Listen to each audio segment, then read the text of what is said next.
Olá, galera, bom dia. Vamos a mais uma aula do nosso canal Matemática de Verdade, com o tema da aula Teorema de Pitágoras. Ou seja, é um tema bastante conhecido e bastante utilizado nas questões de vestibular e de concurso público e até mesmo muito mesmo no colégio, tá certo?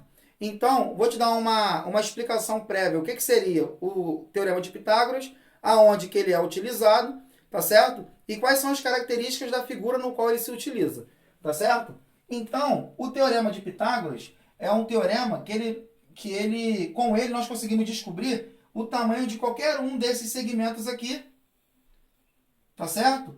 Desde que eu conheça dois desses três segmentos, tá certo? Então, aonde que ele pode ser utilizado? Ele só pode ser utilizado no triângulo retângulo. Então, essa é a primeira característica do Teorema de Pitágoras. Ele só pode ser utilizado quando existir um triângulo retângulo. Em outro tipo de triângulo, não pode ser utilizado o Teorema de Pitágoras. E sim outros tipos de teorema, como a lei dos senos e lei do cosseno, tá certo?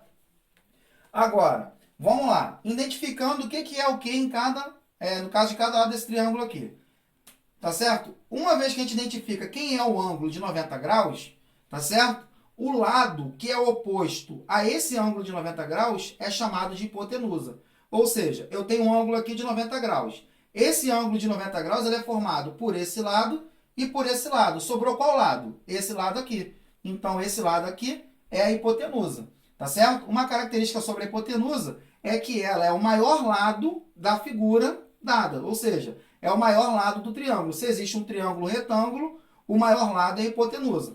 E os outros dois lados que sobraram, que foi o C e o B, são catetos, como está expresso aqui. Ou seja, nesse triângulo aqui, o A é a hipotenusa, o B e o C são catetos. Então, o que diz o Teorema de Pitágoras? O Teorema de Pitágoras diz o seguinte, que cateto ao quadrado mais o outro cateto ao quadrado é igual a hipotenusa ao quadrado. Ou seja, B ao quadrado, o valor de B, né, se for 10, por exemplo, 10 ao quadrado, mais o valor de C, se for 3, por exemplo, 3 ao quadrado, é igual ao A ao quadrado que eu quero descobrir. Uma coisa interessante, uma coisa que vocês têm que saber. Sobre o Teorema de Pitágoras, sempre quando você for aplicar ele, sempre vai faltar um dos dados a ser descoberto. Né? São três, A, B e C, hipotenusa, cateto e cateto. Então, sempre vai ser assim. Ele vai te dar dois catetos e querer a hipotenusa. Ou ele vai te dar a hipotenusa e um dos catetos e querer o outro cateto. E assim por diante. Tá certo?